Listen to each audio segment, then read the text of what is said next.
In a world hungry for change, nonprofit impact matters more than ever. Yet, you're asked to do more with less. What if you could do more with more? That's the promise of Bloomerang, the giving platform built for purpose. Fundraising, CRM, and volunteer insights are integrated to reveal opportunity and generosity so you can make more connections with more funds raised for more impact. Now, that's more like it. Learn how you can do more with more at bloomerang.com.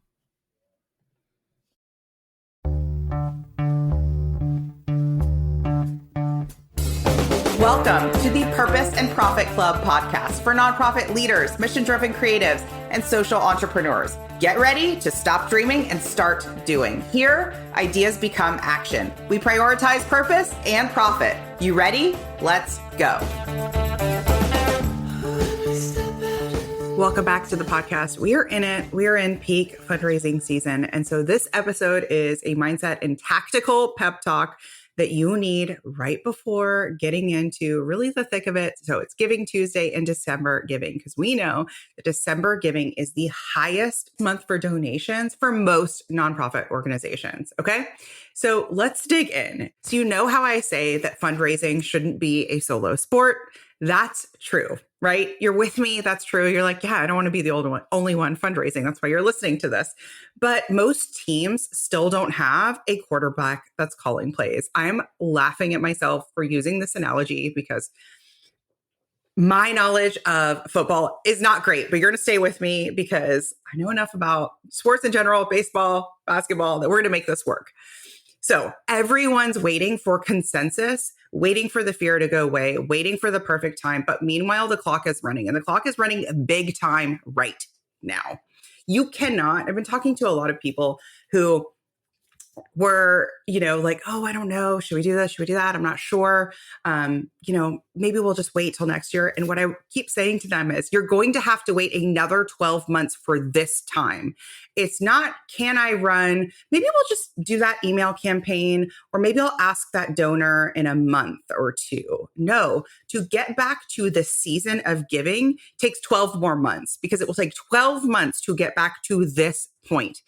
All of the other months of the year, we absolutely can fundraise, and I will support you in fundraising. But this point of the year is the inflection point in the calendar year. So it takes 12 months to get back to this perfect time. And that time is right now. So that's why it's really, really important that you treat the next few weeks as prime time for fundraising. So don't wait for that consensus. Don't wait for anything while the clock is running. So if you're like a lot of our clients, you may have already run a campaign in November, maybe even in October. Maybe you had a signature event or something like that. So you already feel like, Christina, I'm already fundraising. I've already gone to donors. They've already given. There's a lot of that already, right? And now I got to go do it again. Okay. So I want to honor that may be where you're at. Totally fine. Keep listening. So you've already done the thing, and yet Giving Tuesday is coming, and you've got year-end fundraising, and you're starting to wonder this. Are we asking too much? Am I asking too much? Are donors tired of hearing from me? What if they think I'm being pushy? What if the board feels like, God, all I do is bug them? The board thinks I'm naggy. The donors think I'm naggy. Does everybody just hate us, right? You start to really go down that spiral. But the thing is, if you're not feeling at least a little bit barfy and a little bit uncomfortable this time of year, that is an indication you're probably sitting on the sidelines. I know. So we're going to dig into that a little bit more. So let's dig into first why fundraisers hold back. One, that fear isn't laziness. That fear of, oh, is it too much? Am I being too much? Are we too much? Are we going to turn people off? It's biology. It is biology. When you take these social risks, AKA asking again, following up, holding your board members accountable, your amygdala fires that same threat response as if you just touched a hot stove. It's like, yow, right? It's like, don't do that again, right? So you want to really first honor that this is a biological chatter, a biological response, because social rejection actually triggers the same neural pathways in your brain. So if it feels barfy, and I'm using that word because one of my clients recently said that, she's going into a big campaign for year end. And I said, how are you feeling? She said, honestly, big sigh, kind of barfy. And I was like, perfect. right on time. And I know we don't want to feel barfy. And so I coached her through that. And also, Barfy's kind of going to be there. And also, it means she's in the arena. Her organization has raised more in the past 3 months using the sprint method system than they have, I believe, all of last year. So, like, isn't the Barfy kind of worth it? Isn't the Barfy kind of worth it? This just like dropped in for me. When I was a kid, we used to go to like the Florida Panhandle, which I'm in Atlanta. And back then it was like a 7-hour drive. I think it's quicker now. And I would always get car sick, like without fail. Without fail. I don't know if we even had Dramamine back then, but I don't know. I would just always get car sick without fail. So we knew, like, don't eat a bunch, get the bag ready, get ready to pull over. It was just like part of the deal. Was it worth it to go to the beach? Yes. Yes. Yes. Like, as somebody who loves the ocean, loves the water, I'm like, if that is the currency to get to the beach, here we go. Here we go. It's worth it. Little Barfy, literally. So let's get into why fundraisers, go back into why you might be holding back. Here's another reason. Okay. The fear of losing connection actually causes disconnection. So stay with me, because that's kind of meta. Nonprofits are terrified of losing the donor relationship, risking the relationship. If I call again, if I ask again, they might get pissed off. They might never give again. They might pull back, right? Instead of giving again. But that fear actually keeps you, it pulls you back instead of leaning in. You're avoiding risk. And in doing so, you're creating distance. It's wild. So let me give you an example. It's like you go out on a date and it's an amazing date. But then, like, everybody agrees. Both parties agree, right? They're like, oh my gosh, I felt such a connection with him. It was so good. I felt such a connection. It was awesome. But then you ghost each other, right? He's like, I don't want to seem too eager, so I'm not going to follow up, right? I'm going to play it cool. It ends up killing the spark. And that's what happens when you go quiet on donors after you ask versus following up. Let's go into some marketing and sales psychology. We know it takes at least 8 touch points, if not 18, before somebody asks, right? So before somebody actually hits buy, hits donate, it takes at least 8. I see at least 18 for some use cases now. That's even with data from HubSpot and Salesforce benchmarks. So if we know that, one polite email, a couple of social posts, one phone call, and months of silence isn't respect, it's invisibility. You're risking the relationship by not following up. You with me? And it takes guts. It takes feeling a little barfy. But to me, that's worth it for the people you serve, for the communities you impact. I'd rather sign up for feeling a little uncomfortable and help more people than play it cool, Mr. Cool over here, and make a lesser impact. Make a lesser impact, right? Everything I do in my own business is literally following that. I'd rather flub a video, screw up on a podcast, have a webinar, just have issues, right? I had a total Debbie Downer in a webinar recently. And it was like, yeah, not ideal to have somebody in the chat just being like, eye rolly, right? I'd rather take that any day to help the hundreds of people on the webinar who are like, holy shit, thank you so much for this. I know what I need to do. I can't wait. I'm all in, right? That's worth it. I'll take some naysayers to get the people who are like, I'm all in. Okay, with me? Not ideal and worth it. So now we're going to dig into what holding back looks like in real life. Holding back looks like not sending another appeal because we've already emailed them twice. We already sent our direct mail twice. We have a lot of clients inside the club where we do more advanced techniques where we layer on direct mail to email, social, digital, the whole deal. And I hear a lot of, well, we usually do this.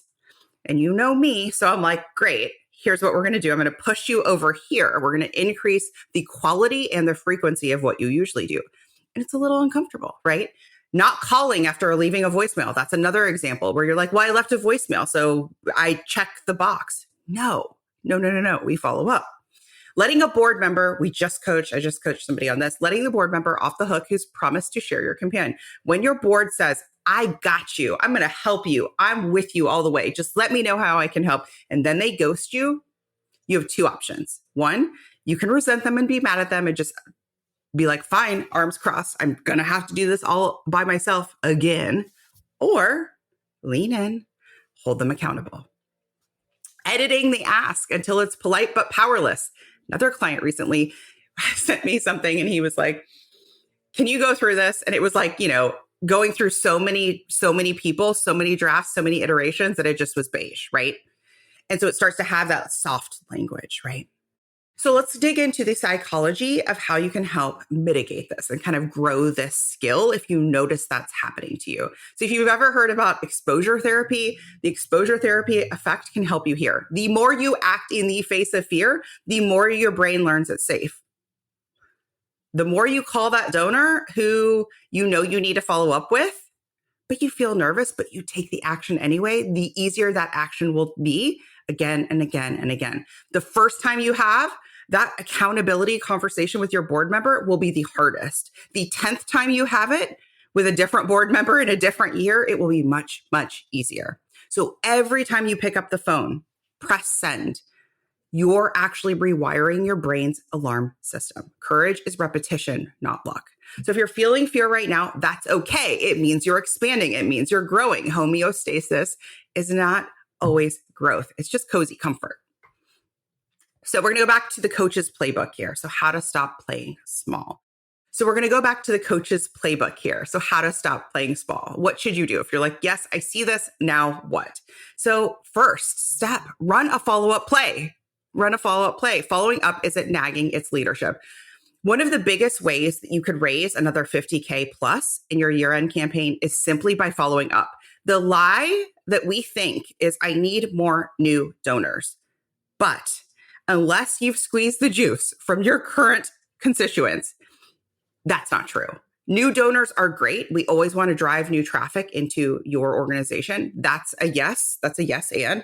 But right now, if your goal is to raise another 10, 20, 50K, I want you to follow up with the donors you have. I want you to upgrade. I want you to ask and ask again. Okay? Not in a like houndy, graspy kind of way. But marketing shows that conversions happen after the second or third ask. So what could you do? You could resend emails to non-openers. You can call again. You could tell a different story angle. Don't repeat the same script that you already said. You can text donors you know personally. I love a personal goal. You can have a wide goal. Say your goal for your organization is $50,000. Hey, it's Christina. I'm personally trying to raise $2,000. I'm halfway to my goal. I'd love it if you could help. That's it. That's how you raise it. $50 at a time, $100 at a time. And then somebody will surprise you and be like, here's $500. Boom. You're almost to your goal. You with me? So one of my clients followed up, even though she felt this pit in the stomach, nervous. Should I? Coached her through that, prepped her for that follow-up call. That follow-up call unlocked a 5-figure gift. It's barfy, but it's also brilliant. Like, again, is it worth it? Yeah. The accountability huddle. Yes. So if your board, your staff, somebody says, I got you, and they didn't help, you have two options: resent them or lead them. Revisit the expectations, give them the scripts, give them the toolkit, make it easy to ask. Because remember, in this instance, you're the quarterback. They just need the play, not permission. They need that accountability. And I also think they need that kind of cheerleader energy or quarterback energy, whatever appeals more to you.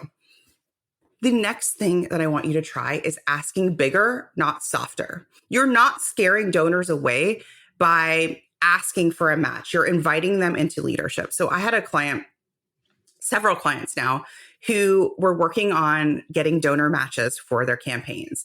And they've a couple of different ones. So one in particular had never asked for a donor match before. So it was completely uncharted territory. So we coached her into that process. And she has since secured a dozen donor matches.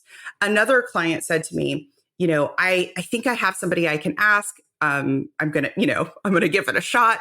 And that donor was absolutely delighted and said, no one's ever asked me to do that before. It was like an honor. It was an honor for them.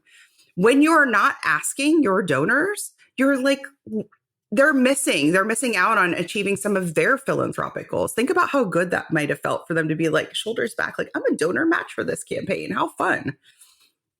So step 3, embrace the barf. I think we've gotten through that. So just know that discomfort, that nervousness, that maybe kind of sweat clenchy feeling? Is your body just trying to maintain that homeostasis? Feel it, don't fight it. But I also say, don't wait for it to leave. Expect it. Like you're going to feel a little nervous, and that's okay.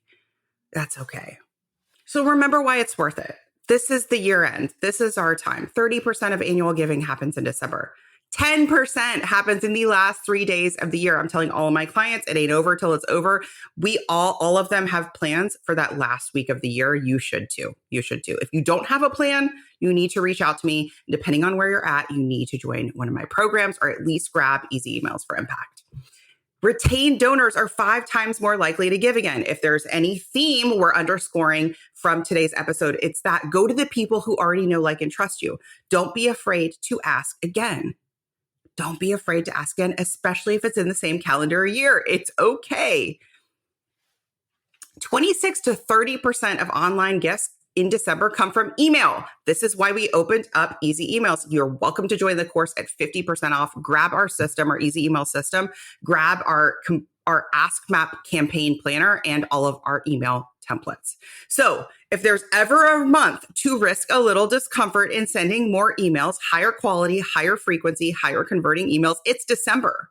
It's not the time to coast. It's the time to connect. So every time you hesitate, just remember this. The silence, like the not doing, costs connection, costs confidence, costs cash flow.